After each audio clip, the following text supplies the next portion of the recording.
Good morning. After lunch, I was sitting, chilling a little bit, and I was looking at my cat.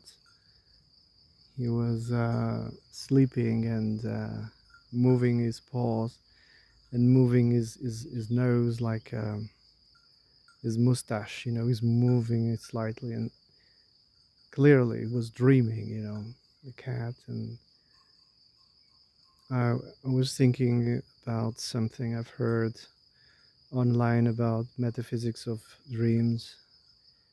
And animal literally means has a soul.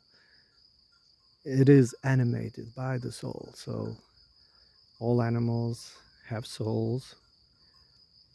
In fact, the soul is everywhere. Yes, it doesn't really, have specific coordinates to find it. No, it's everywhere. All around us, it's everywhere. And the soul could, I don't know, be called the one, dare I say, the one, the monad. And the monad wishes to become many out of necessity, because the nomad is not a sentient, creature. He's not sentient. It's almost like he's dreaming this reality. So, out of necessity, the monad being the principle with attributes, and these attributes emanated from this principle. They emanated. It's not creation or pantheism or animism. No, it's emanationism.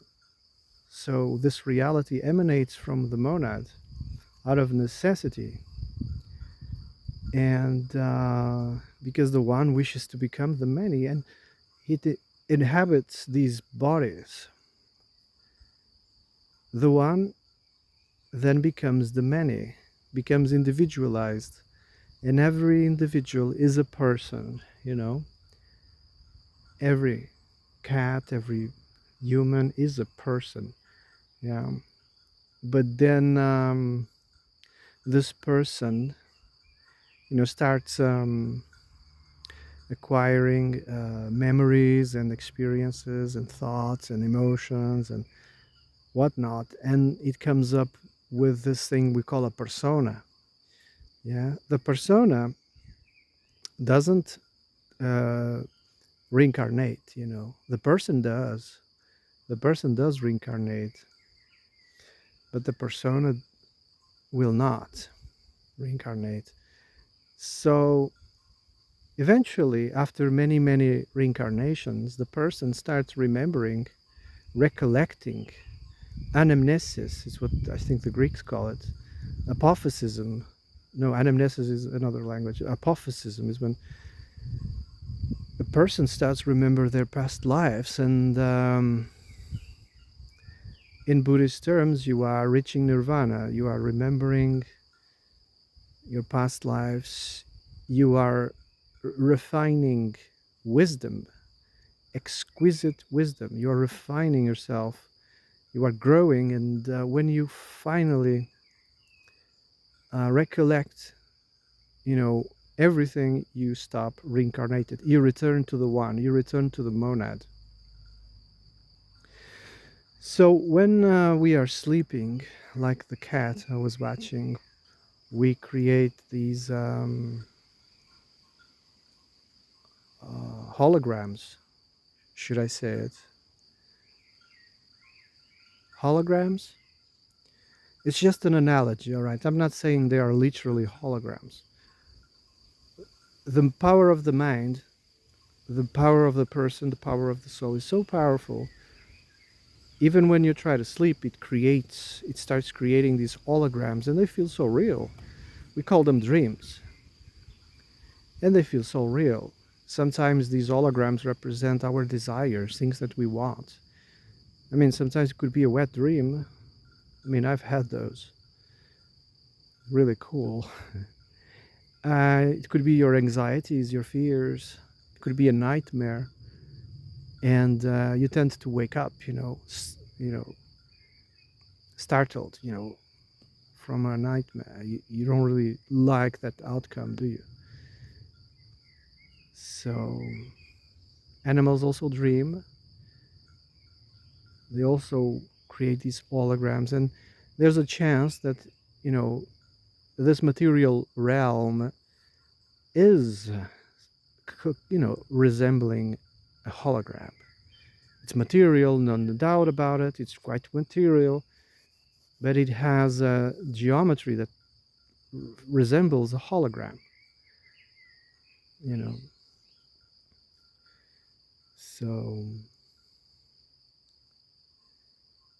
So anyway, that's what I got from listening to this crazy information. Yeah, about dreams. And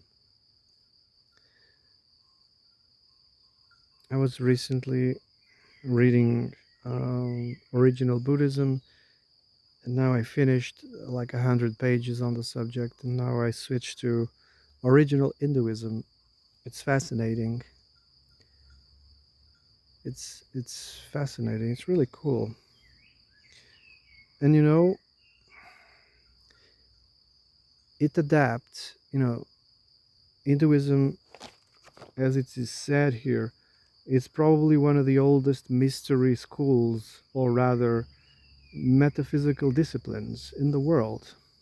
It's not religion, it's metaphysics. It's physics and metaphysics. It's the science of physics and the science of the spiritual. It's both. And it adapts to the people, you know. It adapts to the people. It adapts to their way of understanding, because we are all a bit different in this world. We all have different approaches to things. I think I would say points of view, very important. Points of view, different points of view. I mean, that's what the monad wanted, different points of view.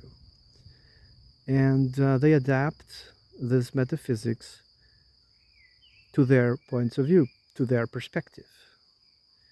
So some adopt a more monotheistic approach, others adopt a polytheistic approach, others approach in a more what's it called? Animistic approach. You know, in the end, it's neither of those three. Yes, ancient metaphysics out of Egypt, the Platonists in Athens. Um, there's also Platonists in Rome, ancient Rome, and ancient India. Well, it wasn't India back then, but thousands and thousands of years ago, before, the Common Era, they were already talking about this. And it was emanationism. There's no creator or Big Bang or any of that sort. By the way, I was reading about people who tend to be more nihilistic and atheist, and sometimes it's just frustrated, people that frustration with the world, the gods, and depressed and frustrated and very angry. They tend to join and gather in these groups of anti-spiritual stuff, and they just focus on the physical. They just also focus on the physical. For instance, they focus on the maternal measure that and means essential to the manifestation of a quantitative and, in this sense, material. And I'm quoting from this book, Mãyã. The book is written by Kuruswamy. I'll put it in the description. I was just reading it. So Mãyã is not an illusion, but rather the maternal measure and means essential to the manifestation of a quantitative and, in this sense, material world of appearances, by which we may be either enlightened or deluded, according to the degree of our own maturity. That the notion of a reincarnation is in the popular sense of the return of the deceased individual to rebirth on this earth represents only a misunderstanding of the doctrines of heredity, transmigration, and regeneration. It's just a misunderstanding, because of feelings. They are quite angry, frustrated, depressed. I don't know, and they tend to try to shut everything that is spiritual out and just focus on the Maya, which is not illusion, as many people say. No, it's Maya. It's Mother Earth. It's everything physical and material. Everything that can be quantified, everything that can be measured. If you can't quantify or measure, it doesn't exist. That's what they defend. Doesn't exist. Anything else doesn't exist. So they are soul denyists. They deny the existence of the soul. Yeah. They deny the existence of the monad, of the person, not the persona. They just believe in the persona. They don't believe in the person. They just believe in the persona. And they think the persona dies and it's the end. They return to become, carbon. They return to the earth, and that's it. All right. So, yeah, the book was Ananda Kuruswamy. Fascinating. Anyway, thanks for listening. Tell me what you guys think. Have a nice day.